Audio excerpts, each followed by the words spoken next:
ஏலே ஆக்கங்கட்ட கூவா மாப்பிள்ளையில நான் தான் உங்கள் நெல்லை வேலு பேசுகிறேன். இன்னைக்கு இந்த பதிவு யாருக்கு அப்படின்னா, நம்ம சாதனை செல்வி திருச்சி சாதனா பற்றி தான் பேச போகிறோம். இன்றைக்கி எதை பற்றி பேச போகிறோம் அப்படின்னா, இன்றைக்கி நம்ம சாதனாவோட ஃபஸ்ட் நைட்டை பற்றி பேச போகிறோம். என்னடா இவன் ஃபஸ்ட் நைட்டுன்னு சொல்லுதானேன்னு சொல்லி யாரும் தவறாக நினைக்க வேண்டாம். அவங்களோட ஃபஸ்ட் நைட்டுக்கு வாழ்க்கையை குறித்து அவங்க வந்து ஒரு சேனலில் வந்து பேட்டி கொடுத்துருக்காங்க. அதை பேட்டி எடுத்தது வந்து சகிலா மேடம். அதை பற்றி தான் வீடியோ ஃபுல்லாக பேச போகிறோம். வாங்க வீடியோக்குள்ளே போகலாம். நண்பர்களே, இப்போ பார்த்தீங்கன்னா நான் முதல்ல சொன்ன மாதிரி இன்றைக்கி வந்து சாதனாவுக்கு வந்து முதல்ல 15 வயசுல கல்யாணம் முடிஞ்சிச்சான் நண்பர்களே. இதை வந்து அவங்களே அவங்க வாயால் அந்த சேனலில் சொல்லியிருக்காங்க. அது போக அவங்களோட 15 வயசில் அவங்களுக்கு ஒரு விவரம் தெரியாதான். அவங்க தூக்கி வளர்த்த தாய் மாமனை தான் வந்து கெட்டியிருக்குது. கெட்டிட்டு அந்த ஃபஸ்ட் நைட் அன்றைக்கி போன அன்றைக்கி அது கொரட்டை விட்டு தூங்கிடுச்சான். அது சொல்லுது. இந்த கேவலத்தை நான் எங்கே போய் சொல்லேன். அதில் வேறு இந்த அம்மா சகிலாமல் வேறு உங்கள் ஃபஸ்ட் நைட்டை குறித்து நீங்கள் சொல்லுங்கள், என்ன நடந்துச்சு அது நடந்துச்சுன்னு. நான் கேட்கேன், ஏம்மா சகிலாமா ஃபஸ்ட் நைட்டு நீங்கள் என்ன கிடைக்கும் உங்களுக்கு தெரியாதா, உங்களுக்கு தெரியாததா? இதை போய் கேட்கிங்க, அதுவும் வைக்கலாமல் சொல்லுது. அது போக சாதனா உனக்கு 15 வயசு கல்யாணம் முடிஞ்சிருக்கா சரி தான். ஆனால் சட்டப்படி 15 வயசு குழந்தை திருமணம் அது வந்து தடை பண்ணியிருந்தாங்க, கல்யாணம் பண்ணக்கூடாதுன்னு சொன்னாங்க.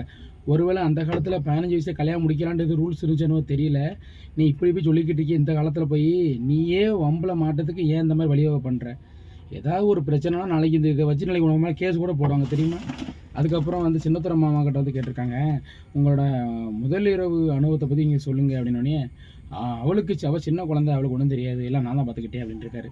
அதுக்கப்புறம் சொல்லியிருக்க இந்த அம்மா கேட்காங்க, நீங்கள் எப்படி உங்களுக்கு எத்தனை குழந்தை அப்படின்ட்டு 2 குழந்தை அப்படின்னு இருக்காரு. இவர் பதில் சொல்லியிருக்காரு, சாதனாவுக்கு குழந்தை கொடுத்தது நான் தான், ஆனால் மற்றபடி கஷ்டப்பட்டது பெற்றது எல்லாமே அவள் தான் அப்படின்னு சொல்லியிருக்காரு சின்னத்துறை மாமே. நான் கேட்கேன், சின்னத்துறை மாமா ஏற்கனவே ஒரு பொம்பளை பிள்ளை நீங்கள் குழந்தை கொடுக்குறது ஈஸி, அதை 10 மாதம் வயிற்றில் சுமந்து பெற்றெடுத்து வளர்க்குறதுக்கு அந்த பொம்பளை பிள்ளை படுற கஷ்டம் அவங்களுக்கு தான் தெரியும், எமக்கெல்லாம் தெரியாதுயா. உண்மையாக சொல்லுதேன், பொம்பளை பிள்ளையில இந்த நேரத்தில் ஒரு வீர வணக்கத்தை சொல்கிறேன். அதே மாதிரி சாதனை ரொம்ப கஷ்டப்பட்டு வந்திருக்கு. அதே மாதிரி சாதனா நீங்கள் இந்த மாதிரி லூஸ் வாக்கில் 15 வயசில் கல்யாணம் முடிச்சுட்டு எல்லா சேனலும் சொல்லிக்கிட்டு இருக்காத. நாளைக்கு உனக்கே அது ஆபத்தில் முடிஞ்சிடும். குழந்தை திருமணம் வந்து தடை பண்ணியிருக்காங்க சரியா? அது வந்து போக்சோ என்னமோ சொல்லுவாங்க, குழந்தை திருமணம் அதையும் சொல்லுவாங்க. அதனால் அந்த இதை பற்றி பேசாத. 2 பொம்பளை பிள்ளை இருக்குது, ஒரு பிள்ளைய கல்யாணம் முடிஞ்சிருச்சு, மாதமாக வேறு இருக்குன்னு நினைக்கிறேன். சீக்கிரம் பாட்டி ஆகிட்டி 2 பேரும். அதுபோக நான் அடுத்த பிள்ளை இருக்குது, அந்த பிள்ளை கல்யாணம் முடிச்சிக்கணும். அதை பற்றி யோசிங்க, சிந்திங்க. அதை விட்டுட்டு தேவையில்லாமல் முதலிரவு எப்படி நடந்துச்சு, எப்படி குழந்தை பிறந்துச்சின்னு தேவையில்லாமல் சொல்லிக்கிட்டு வாயை கொடுத்து வம்பளை மாட்டாது 2 பேரும். அம்பட்டு தான் நான் சொல்லிவிட்டேன். ரைட்டு நண்பர்களே, உங்களுக்கு இந்த வீடியோ எப்படி நினைக்கிறேன், பிடிச்சதுன்னா லைக் பண்ணுங்கள், கமெண்ட் பண்ணுங்கள், ஷேர் பண்ணுங்கள். மறக்காமல் நம்ம நெல்லை வேலு சோசியல் மீடியா யூடியூப் சேனலை சப்ஸ்கிரைப் பண்ணி இந்த பெல்லை அமைக்கிறங்கய்யா. நன்றி, வணக்கம்யா.